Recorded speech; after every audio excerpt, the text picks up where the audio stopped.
기독교의 가르침 중에서 가장 믿기 어려운 것은 부활입니다. 신약 성경을 보시면 예수님이 물 위로 걸으시는 것 믿기 어렵지만 그럴 수 있겠지. 예수님이 물고기 2마리와 보리떡 5개로 5,000명을 먹인 거 진짜 그럴 수 있을까? 무슨 마술인가? 그럴 수 믿기 힘들지만 소경, 앞을 보지 못하는 소경의 눈을 뜨는 사건, 복음서에 믿기 어려운 이야기들이 있지만 한 사람이 죽었는데 무덤을 깨트리고 3일 만에 다시 살아났다는 것은 이성적으로 믿기 어려워요. 그러나 기독교가 존재할 때 이 부활이 무너지게 되면 예수는 하나님의 아들이 아니라 그냥 죽어버린 한 사람에 불과해요. 예수님이 다시 살아나신 일이 없으면 그분은 구원자일 수 없고 좋은 선생일 뿐이에요. 그분의 부활이 없으면 우리의 죄가 용서받았다. 허무맹랑한 소리고 우리가 의롭게 될 수도 없고 죽음 이후에 영원한 생명이 있다는 것도 뻥이에요. 예수님의 부활이 없으면 기독교는 사기꾼들이 모인 집단일 뿐이고 우리의 모임은 정말 불쌍하고 초라하고 왜 모였는지 모르겠어요. 우리 부활절 아침입니다. 부활의 신앙으로 산다는 것이 무엇일까요? 2가지 주제를 나누고 싶은데 첫 번째는 여러분 부활의 소망이라는 단어를 많이 쓰잖아요. 무슨 의미일까요? 그냥 과거에 2000년 전 예수님이 죽음을 깨고 살아나셨다라는 것을 믿는 정도가 아니에요. 부활의 소망은 예수님이 무덤을 깨고 살아나셔서 새로운 부활의 몸을 가진 것처럼 우리도 예수님과 같은 부활의 몸 갖는다는 소망이에요. 그 의미를 확인해 보려고 하고, 두 번째는 이 예수님의 부활을 믿는 자들이 부활의 소망, 우리 예수님과 같은 몸의 부활을 경험하기 전에 이 땅에서 부활의 신앙으로 어떻게 살 것인지 그것을 살펴보려고 해요. 본문을 중심으로. 첫 번째입니다. 부활의 소망은 무엇인가요? 우리 세계 종교 이야기를 좀 해보지요. 세상의 인구가 82억이랍니다. 4대 종교가 있지요. 힌두교, 불교, 이슬람교, 기독교. 모든 종교, 이 4종교를 빼고 자기를 믿는 분들이 있구나. 무신론, 인본주의, 나는 나를 믿어. 여러분, 이 무신론과 자신을 믿고 사는 인본주의는 82억 중에 14억 정도가 된대요. 이분들은 물질적으로 인생도 이해하기 때문에 죽으면 끝이에요. 여기서 그냥 결판을 내야 돼요. 죽으면 티끌로 돌아가고 흙으로 돌아가요. 죽음 이후의 삶이 없어요. 인본주의는, 무신론은. 그런데 이 4대 종교는 죽음 이후의 삶을 모두 다 얘기해요. 힌두교를 보죠. 힌두교는 82억 중에 12억 명 정도가 있는데, 자, 죽으면 어떻게 됩니까? 그 다음 생이 있어요. 다른 육체를 입고 태어나요. 다시 태어난 육체는 무엇을 기준으로 태어나냐면 그 앞에서 살았던 인생의 선함과 악행을 저울질해서 선한 구제를 많이 한 사람은 그 다음 생에 좋은 높은 등급으로 태어나요. 공주든지 장군이든지. 그런데 앞생에서 나쁜 짓을 많이 하고 누구를 죽이고 고통 속에 있으면 그 다음 생에 죽고 나서 태어날 때는 거지로 태어나든지,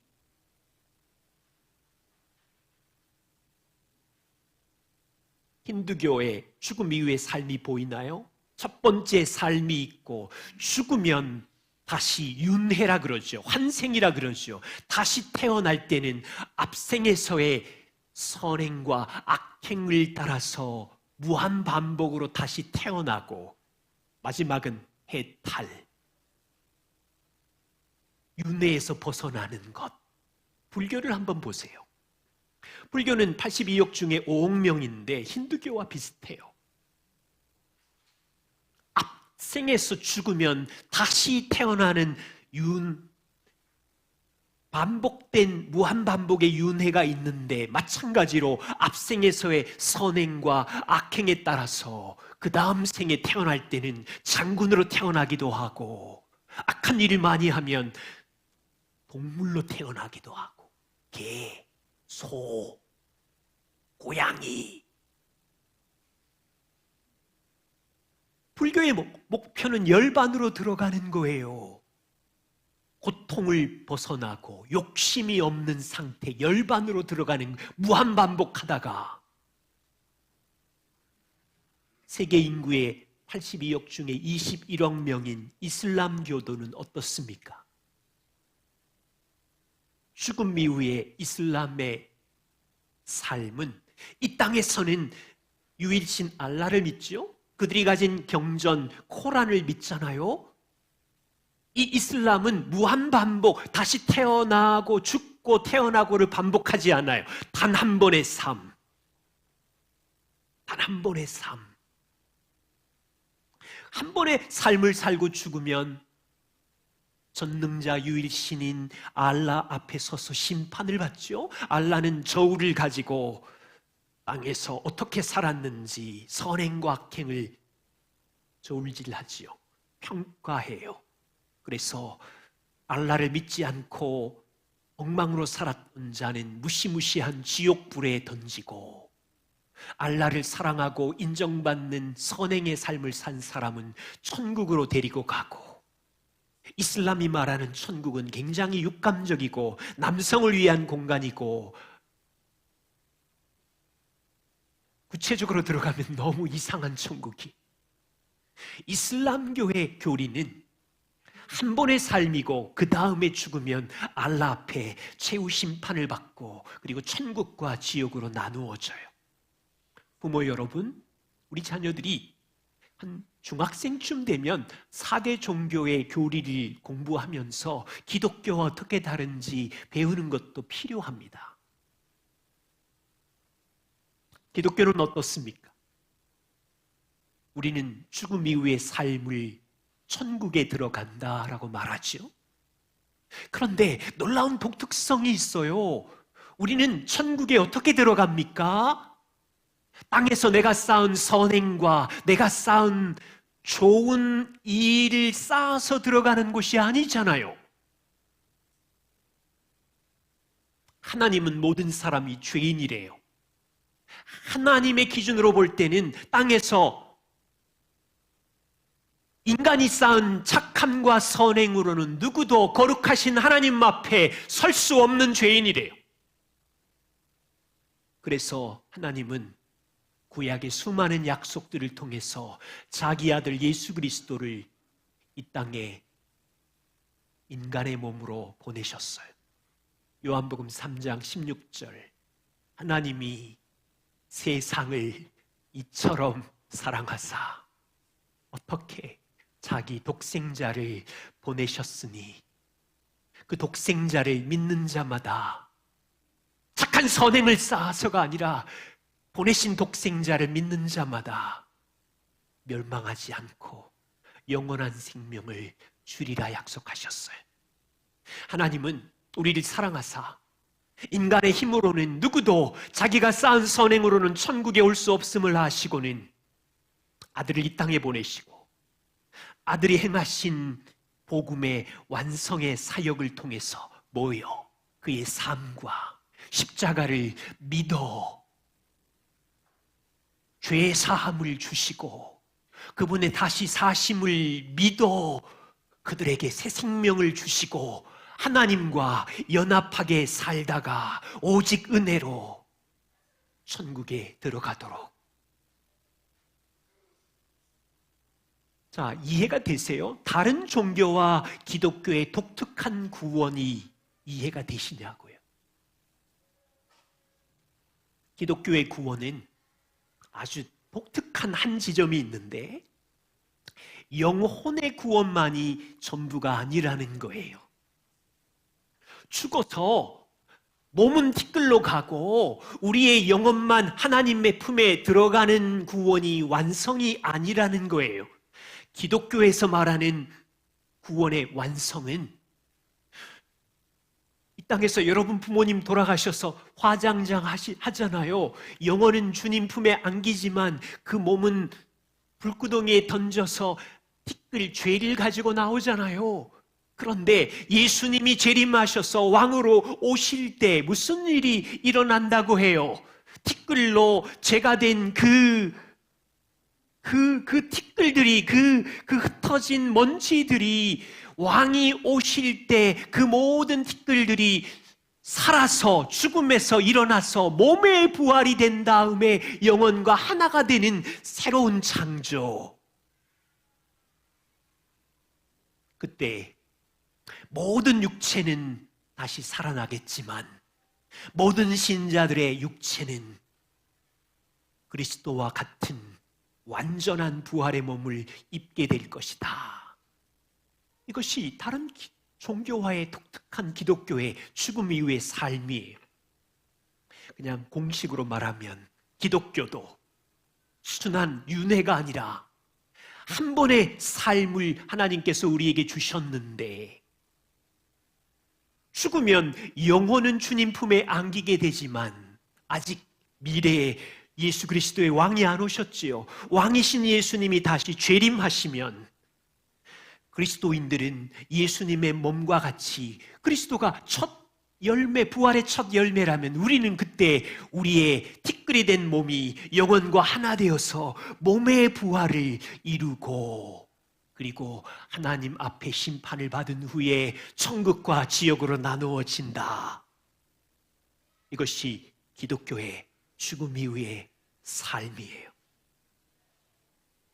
질문입니다. 부활의 소망이 있어요? 단지 그것은 과거에 예수님이 죽음을 깨고 다시 살아나신 것을 믿는 것 정도가 아니에요. 그분이 부활의 첫 열매가 되셨고 부활을 믿는 우리들은 그분이 왕으로 오셨을 때 우리 부모님의 티끌이든 우리가 죽어서의 티끌이든 그분이 왕으로 오실 때 우리의 티끌이 이 몸도 새롭게 예수 그리스도의 몸처럼 다시 새로운 몸으로 변화되리라는 약속을 믿는 것이 부활의 소망이에요. 되게 만화 같은 이야기죠. 우리 자녀들이 생각할 때 애게 꼭 영화에 나오는 장면 같아. 맞아요. 이해가 안 돼요. 진짜 이해가 안 돼요.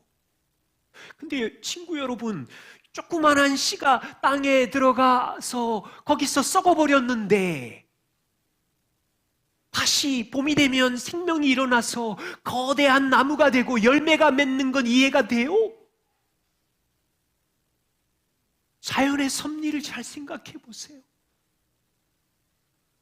조그만한 씨가 땅에서 썩어 죽어버렸는데 적당한 기온과 하나님의 기적 같은 섭리로 나무가 되고 열매가 맺고 울창한 숲이 되고, 전 이것도 이해가 안 가요. 부활도 이해가지 않고 되게 황당해 보이지만 하나님이 그렇게 약속했어요. 그러나 세상이 이 황당한 부활의 소망을 손가락질하지만 초대교회 성도들이 이 믿음을 가진 거예요. 내 이웃이, 내 친척이 불에 타서 죽었지만 이 부활의 소망 때문에 우리 부모님이 질병으로 여러 가지 이유로 죽음에 던져졌지만 우리는 우리 부모님의 영혼이 하나님 품에 들어간 것도 기쁨이지만 우리의 부활의 소망은 왕이 오실 때 우리 부모님도 예수님과 같은 부활의 몸을 입는다는 몸의 부활의 소망이 있다는 거죠. 여러분, 이 믿음은 2000년 동안 기독교 안에 지속되고 있어요. 예수님의 제자 요한의 증언을 보십시오. 요한일서 3장 2절. 사랑하는 자들아, 우리가 지금은 하나님의 자녀다. 장래 미래에 어떻게 될지는 아직 나타나지 않았지만 상상할 수 없는 일이 일어날 건데, 그가 나타나시면, 그리스도 주가 다시 오시면 우리가 그분의 부활의 몸처럼 같이 되는 줄을 아느냐. 5, 60년 전 내 눈앞에 그리스도가 부활의 몸으로 하늘로 승천하신 것을 본 그대로 우리도 그렇게 될 것이다. 바울 알죠? 바울은 예수가 십자가에 죽을 때 구약의 전통을 따라 저주를 받고 죽었다고 생각했어요. 그런데 예루살렘과 곳곳에 저주받아 죽은 한 청년 예수를 믿는다고 난리치는 이 이단 같은 그리스도인들을 잡아 족치다가 예루살렘에서 다메섹까지 올라가서 이단 그리스도인들이 박해하려고 가던 다메섹 길에 부활의 주님을 만났어요. 살아계신 주님을 만났어요. 그때부터 바울은 평생 동안 부활의 주님과 같이 교제하며 살았어요. 그리고 죽기 얼마 전 감옥에서 빌립보 교회 성도들에게 이렇게 고백해요. 나의 시민권은 하늘에 있는지라. 빌립보 성도, 너희의 시민권도 하늘에 있는지라. 하늘로부터 구원하시는 자, 곧 우리는 예수 그리스도를 기다리노니. 예수 그리스도에 뭘 기다리는 거예요? 왕이 다시 오실 재림의 날을 기다리는 거예요. 비록 그는 차가운 감옥에 고통을 당하고 있지만, 감옥 안에 있는 바울이나 감옥 밖에 있는 빌립보 초대교회 박해받는 성도들이나 그들이 기다리는 것은 눈앞에 승천하신 그분이 다시 왕으로 재림하는 날을 기다리는데, 그분은 누구냐면 만물을 복종하게 하실 수 있는 자의 역사로 만물을 복종하게 하실 수 있는 왕이셨어요. 모든 만물을, 모든 물질을 다스리시는 그분이 다시 오시면 우리의 낮은 몸을, 나의 육체의 몸을, 나의 망가진 몸을, 나의 깨어진 감옥에 있는 이 몸을, 내가 어떻게 죽을지 모르지만 이 깨어진 나의 낮은 몸을 왕이 오시면 예수 그리스도의 영광의 몸의 형체와 같이 나를 변하여 주실 것이다. 여러분이 얼마나 담대한 이야기예요. 바울은 고린도 성도들에게 죽은 자의 몸의 부활에 대해서 상세하게 설명해요. 어떻게 알았는지 모르지만 성령께서 바울에게 가르쳐준 몸의 부활의 구체적인 지도랄까? 고린도전서 15장 42절 44절. 죽은 자의 몸의 부활은 이와 같으니 어떻습니까?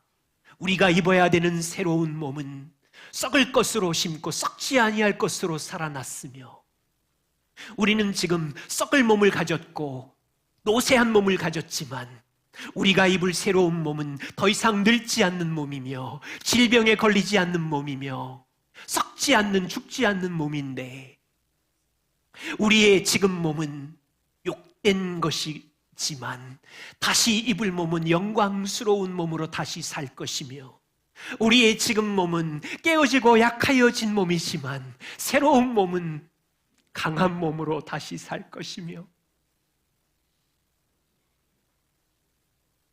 하나님과 같은 무한한 능력의 몸은 아니겠지만 분명한 건 어벤져스의 영웅들의 초능력보다 더 강한 몸이 될 것이고, 금방 피곤하고 깨어지는 약한 몸이 아니라 강하고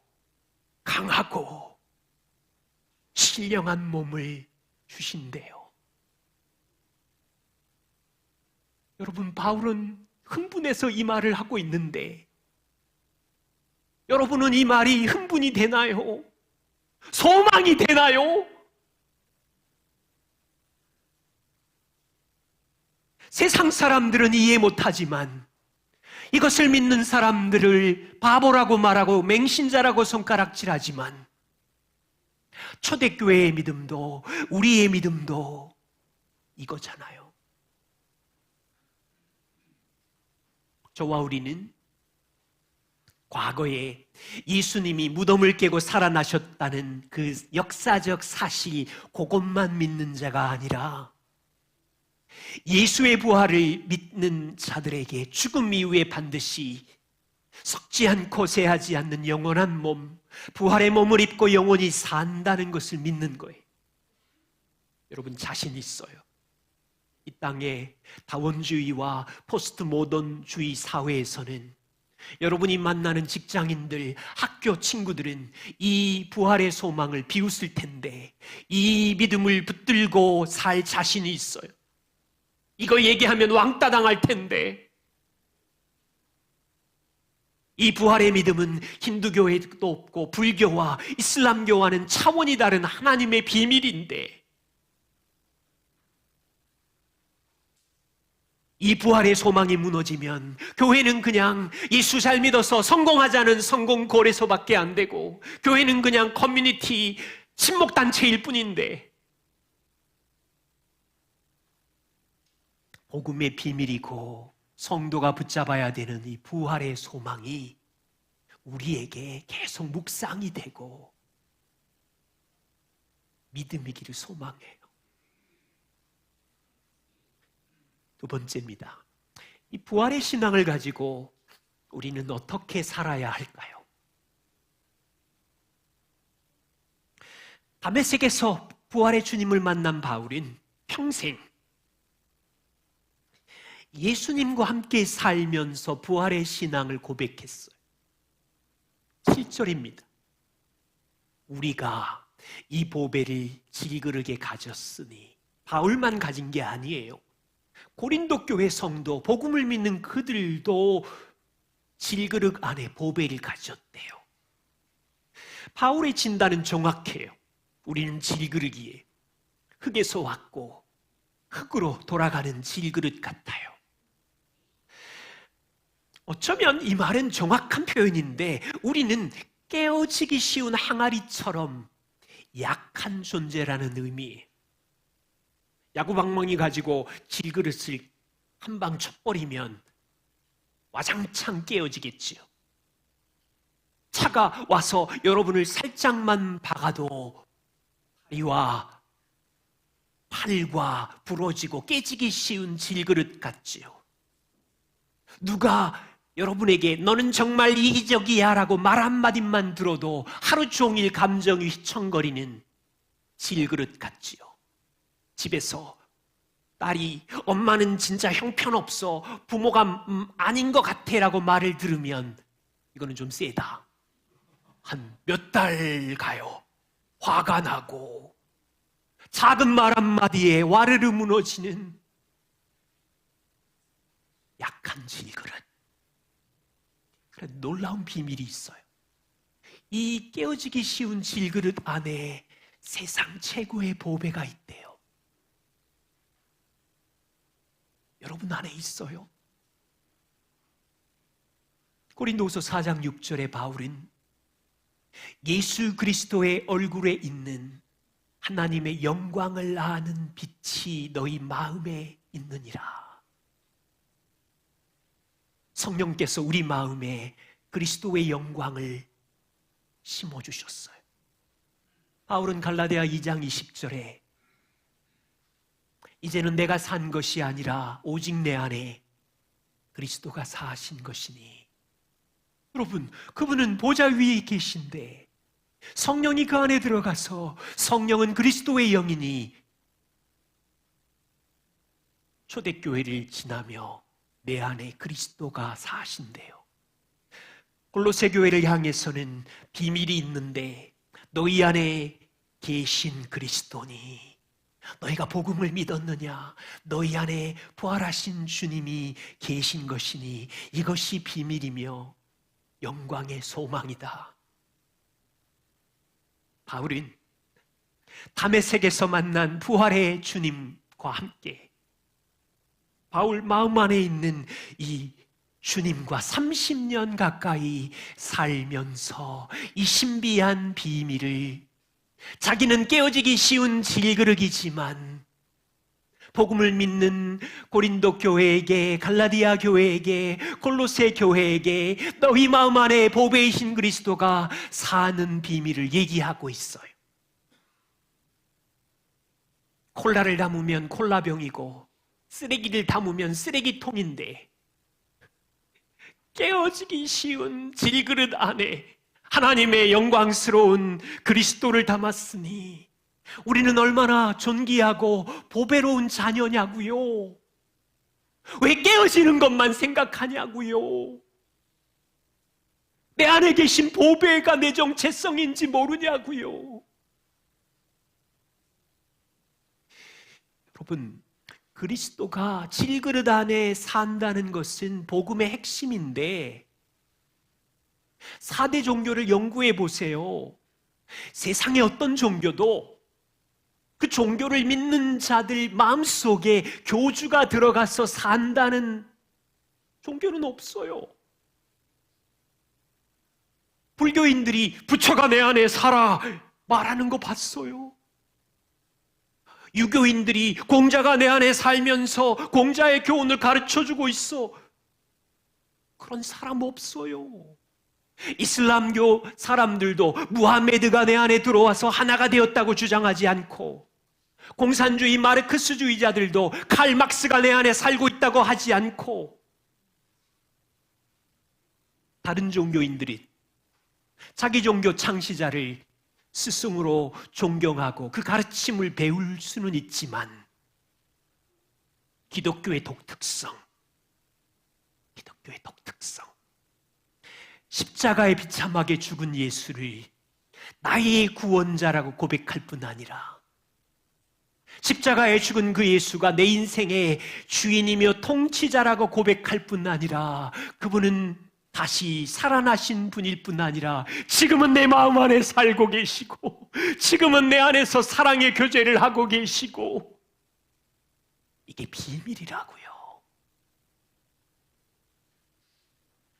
어쩌면 지난주에 여러분은 스스로를 보면서 나는 진짜 한심해, 왜 이렇게 출렁거려? 저도 그랬어요. 머리부터 발끝까지 왜 이렇게 불평과 원망이 많은 죄인인지 이번 주에 며칠 동안 나는 진짜 한심해, 왜 이렇게 깨어지는 질그릇일까? 이렇게 말하지만 그건 또한 내가 행한 감정과 느낌으로 나를 평가하는 것이고, 내 안에 계신 보배이신 주님이 살고 있다고 우리가 붙잡을 때 나의 영광스러운 정체성이 나의 기쁨이 되잖아요. 부활신앙으로 산다는 것, 평생 기억할 게 있어요. 질그릇인 나에게 능력이 있지 않아요. 내 마음에 계신 보배이신 그리스도에게 능력이 있어요. 성도들에게 오해가 있어요. 보배이신 그리스도가 내 안에 살게 되면 질그릇 자체가 무슨 보석으로 다이아몬드로 휘황찬란하게 변화될 것이라고 생각해요. 예수님을 잘 믿으면 보배이신 주님이 내가 다른 사람보다 돈을 더 많이 벌게 하고, 다른 사람보다 명예를 더 높이 쌓게 하고, 세상 사람들보다 자녀도 멋지게 성공시켜서 내 질그릇을 치장해 주신다고 생각해요. 아니요. 질그릇 자체 포장이 변하는 게 아니에요. 질그릇인 우리가 세상 사람도 성실하게 살고 그리스도인도 성실하게 살잖아요. 그럼 성실하게 사는 열매로 우리는 형통할 수도 있고, 또한 형통하게 살아도 사람 잘못 만나면 배신을 당해서 쫄딱 망할 수도 있고, 예수를 믿지만 건강하려면 식이요법과 운동을 해야 건강하는데, 아무리 다이어트하고 건강식품을 해도, 건강을 관리한다 해도 세상이 약하고 오염된 물질이 가득 차기 때문에 암이든 질병이든 다 걸릴 수 있어요. 보배이신 그리스도가 우리 안의 삶으로 진짜 변화된 것은 무엇인가요? 죄인인 내 안에 영광의 주님이 사시는 것, 새 생명이 시작된 것, 이게 그냥 됐어요? 하나님의 아들이 십자가에 죽어서 우리 죄를 용서하셨고, 하나님의 아들이 완전한 순종의 삶을 사셔서 우리를 의롭고 거룩하게 하셨기 때문에 우리 안에 사실 수 있는 거예요.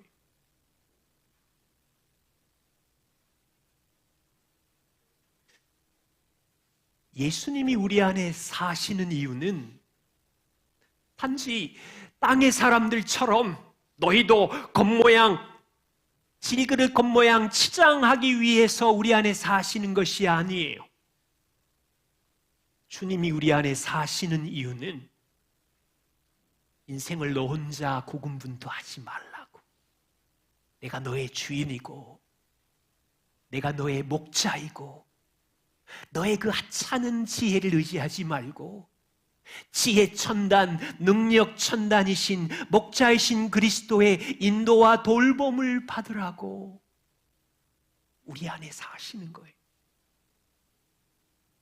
우리 안에 주님이 사시는 이유는 고작 땅에 7, 80년의 행복을 주려고 사시는 것이 아니라, 여기서의 고난, 여기서의 골짜기를 지나는 동안 보배이신 주님을 의지하고 그분을 알아가면서 그분을 닮아가면서 영원한 천국을 준비하라고 우리 안에 사시는 거예요.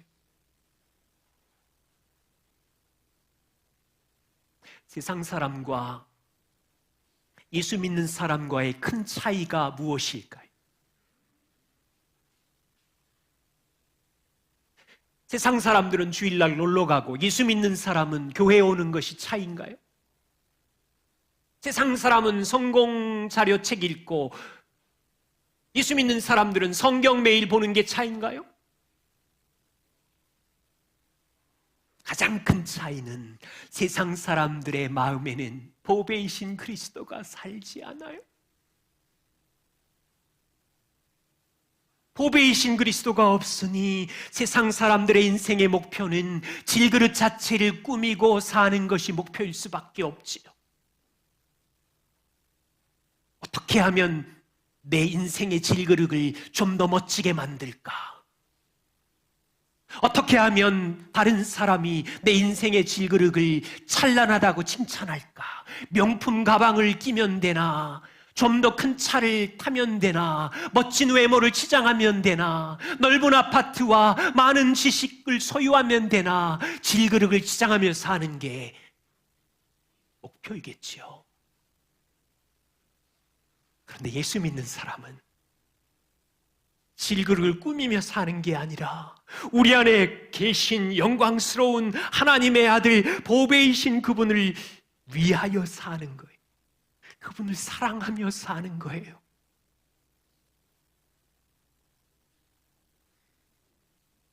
혹시 우리 중에 보배이신 예수님하고 함께 살면서 여전히 질그릇을 치장하는 데 관심이 많고, 그럴 수 있죠, 우리의 성화의 과정에서. 그런데 조금만 있어 보세요. 재미없을걸요. 평안과 기쁨이 있었어. 조금 있는 것 같긴 한데 만족이 없을걸요. 바울은 11절에 질그릇의 몸을 죽을 육체라고 표현해요. 질그릇의 몸은 죽을 육체예요. 그냥 썩어지고 노해지고 새하여지는 거예요. 이 땅에서 성형수술로 질그릇을 조금 윤기나게 할 수도 있지만 그냥 또 쭈글거리고 썩어질 거예요. 조금 많은 재물로 명품 가방이든 뭐든 장식할 수 있지만 하나도 가져가지 못해요. 많은 업적을 쌓아서 방에다가 상장을 붙여서 트로피를 장식할 수 있지만 조금 지나면 아무도 박수치지 않아요. 또한 보배이신 그리스도가 여러분 안에 계시다면 질그릇을 치장하면 치장할수록 불만족이 일어날걸요. 왜냐하면 내 안에 계신 보배이신 그리스도가 영원한 분이고 썩은 것으로 치장해 본들 별로 재미도 없고, 솔로몬처럼 세상의 모든 재물과 명예를 다 소유했지만 우리도 헛되고 헛될 뿐이며 이 말밖에 못할걸요.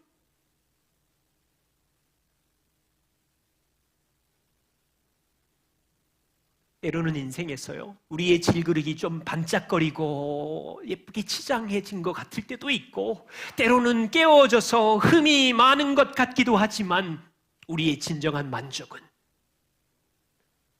하나님의 아들이 나를 사랑하신대, 내 인생에 이 골짜기에서 동행하신대, 나는 그분을 붙잡지도 못하는데 영광의 왕은 나를 품에 안으셨대,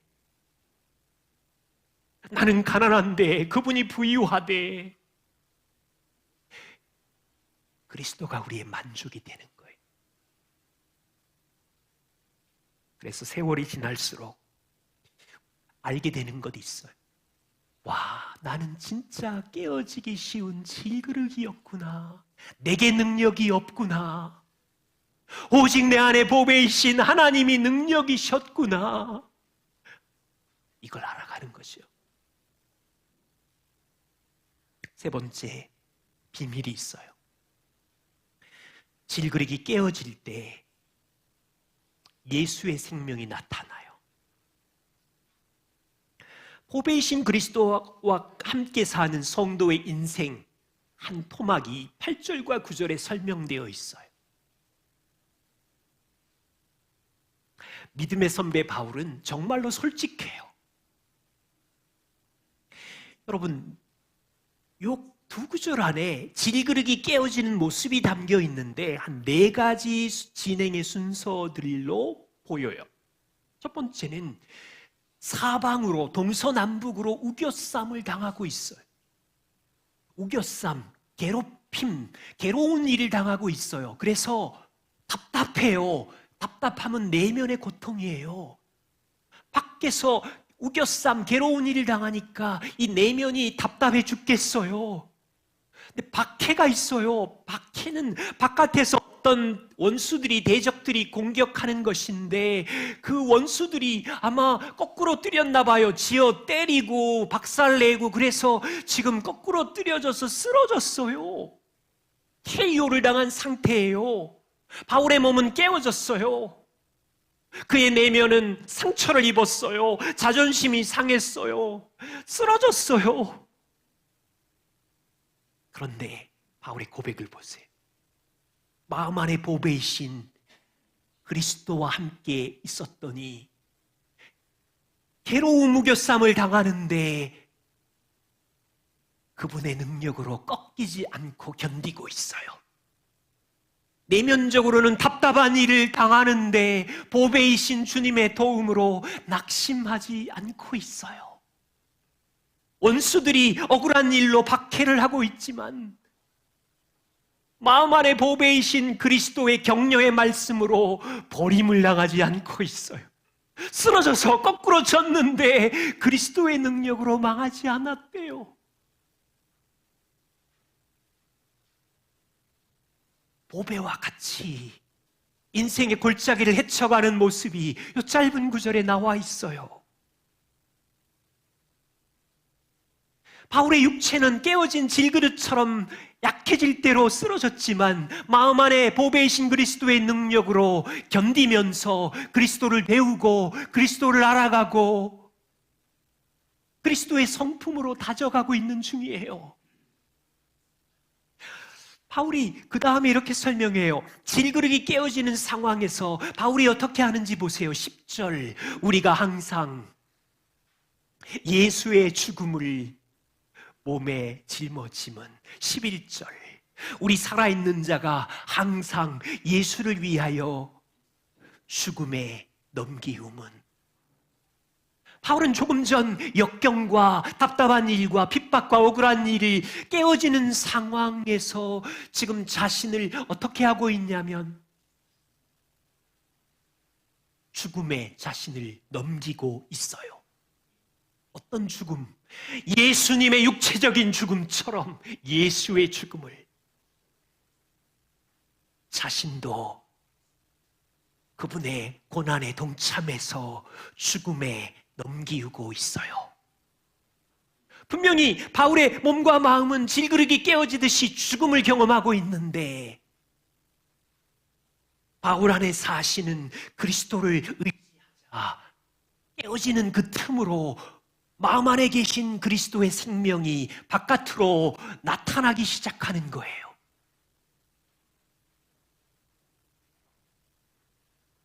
철학적인 게 아니에요. 이 말씀은 굉장히 실제적이고 예수 그리스도의 죽음에 동참해서 나도 죽는 경험, 그리고 깨어진 내 안으로 생명, 예수의 생명이 나타나는 원리는 바울만이 경험하는 현상이 아니라 모든 성도들이 죄 많은 세상을 살아가는 동안 일상에서 항상 동일한 일을 경험하고 있어요.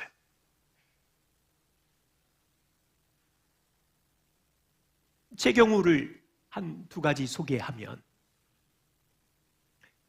아이들이 클 때는 제가 저녁 설거지 담당이었거든요. 근데 미리 정해버렸으니까 어쩔 수 없이 저녁 설거지를 할 수밖에 없는데 이게 쉽지가 않은 거예요. 퇴근하고 피곤한데 설거지를 하면서 손은 그릇을 씻고 있지만 마음은 장난이 아니에요. 답답해요. 내가 이것까지 해야 돼 진짜. 감정은 원망과 불평투성이에요. 그래서 설거지 할 때마다 내 안에 일어나는 불평과 짜증이 이 질그릇 안에 일어나는데, 화풀이를 어디다가 하냐면 표정에 나타나고 씻는 그릇을 그냥 집어 던지기도 하고, 찡그랑거리면 옆에서 아내가 여보 왜 그래? 얼굴 표정에 벌써 설거지를 싫어하는 기색이 다 있고, 제 마음에 일어나는 불평과 원망, 이 남편으로서 아빠로서 가정을 섬긴다는 부르심의 시간에 내 마음에 있는 편안함과 안락의 우상의 이 죄의 욕망을 십자가에 던지지 못하니까 몇 년을 고생한 거예요. 어느 날 하나님이 답답하셨던지 내 안에 계신 주님이 얘야, 내가 너를 어떻게 섬겼니? 죽기까지 섬겼지 않았니? 깜짝 놀랐어. 주님이 나를 위해 섬김을 조금 이해하면서 내 마음에 일어나는 욕망을 죽음에 던지자 마음의 평안이 찾아온 거예요. 깨어진 그 사이에서 평안과 편안한 얼굴 표정이 나타나기 시작. 자녀 양육 10년 하는 동안 여러분 직접 보셨으면 아마 웃으셨을 거예요. 서투른 자녀들을 양육하는 동안 그들 앞에 부모인 아빠로서 제 마음 안에 어마어마한 전쟁이 얼마나 많이 일어났는지요. 부모인 저의 마음의 질그릇 아내는 아이들의 행동과 아이들의 어리석은 불순종과 이런 걸 보면서 막 답답함이 밀려오는 거예요. 쟤네들이 제대로 클 수는 있을까? 사람은 될까? 불안하고 속상하고 두려움과 염려가 쏟아질 때 초창기 제가 했던 방법은 내 힘으로 아이들을 조종하고 지배하고 화를 내고 내 힘으로 아이들을 다그치고 규칙을 만들고 잘 안 되더라고. 집은 온통 난장판이 되고 10대 아이들하고는 매일 전쟁을 해야 하고 이 과정을 반복하는 동안 내 안에 계신 주님이 이런 마음을 주셨어요. 나도 너를 지금 양육하고 있어. 나도 너를 지금 양육하고 있어. 내 마음의 욕심과 욕망을 죽음에 던질 수 있었던 이유는 주님이 나를 양육하고 있고 나의 까칠함과 분노를 주님이 지금도 참고 기다리고 계시다는 것을 이해하면서 내 분노와 쉼의 우상과 존경의 우상을 죽음에 던지자 깨어진 내 안에서 예수의 생명이 나와서 온유해지고 조금 더 친절해지고 조금 더 기다리게 되고 부활하신 주님이 우리 안에 여러분 안에 사십니다. 여러분 그런데 왜 우리의 삶에 예수의 생명이 잘 나타나지 않는 걸까요? 저와 바울을 비교해 보세요. 바울은 항상 예수의 죽음을 몸에 짊어졌다고 하는데 바울은 항상 날마다 자기 십자가를 져서 예수의 생명이 나타나고 하는데 저는 돌아보니 가끔 적당히 한 달에 한두 번 정도 나를 죽음에 던졌을 뿐이었기 때문에 집안은 때로는 난장판이 되고 아수라장이 되고 어둠의 그림자가 깔리고 그럼에도 불구하고 내 안에 계신 주님은 여전히 나를 양육하고 계시고 돌보고 계시고 인내하면서 사랑의 교제를 걸어오고 계셔서 제가 배운 것이 있어요. 나의 욕심과 분노와 이기심을 죽음에 넘겨야 깨워져야 예수의 생명이 나타나는 거였구나. 이 배움은 한 방에 되는 게 아니라 긴 시간이 필요하고 성화의 과정이구나. 이 긴 성화의 과정에 내 안에 보배이신 그리스도는 기다리시고 인내하시고 우리를 양육하고 계시는구나.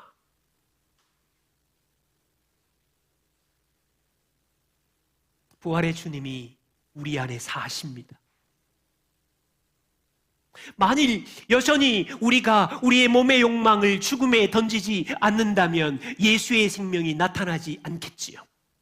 만일 우리가 죽을 육체를, 우리의 감정을, 우리의 욕망을 붙들고 사수한다면 예수의 생명이 가정과 직장에 나타나는 것을 가로막는 장애물이 내가 되는 거죠.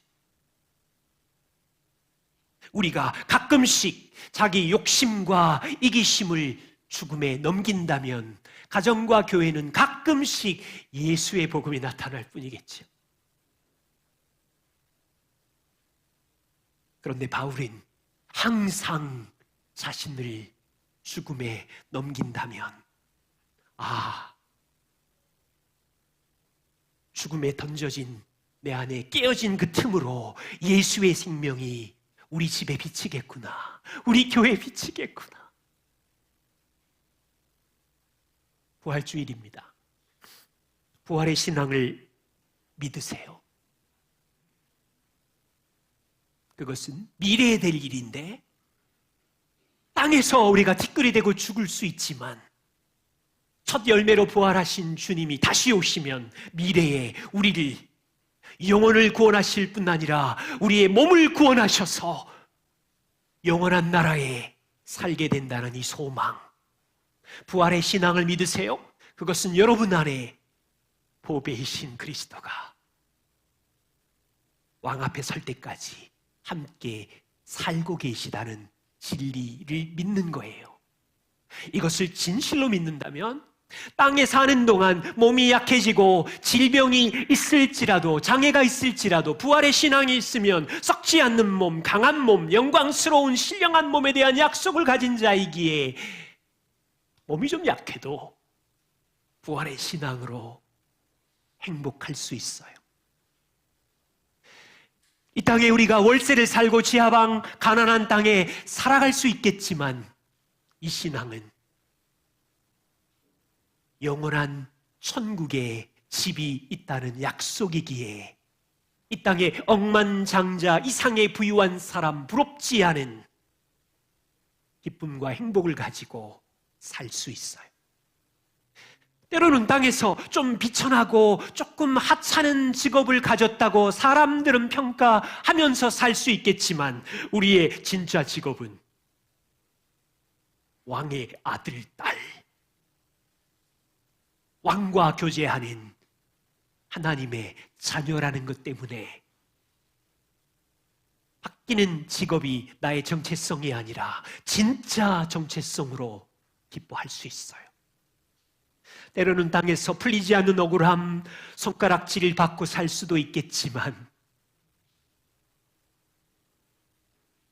걱정이 없는 이유는 마지막 날 주님께서 우리의 억울함과 우리의 선악을 정확하게 평가해 주시고 우리 마음의 동기까지 심판해 주신다는 이 약속 때문에 억울해도 달려가서 다 복수하지 않아도 평안하면서 내 안에 계신 보배이신 주님과 함께 살 수 있음을 믿는 거예요.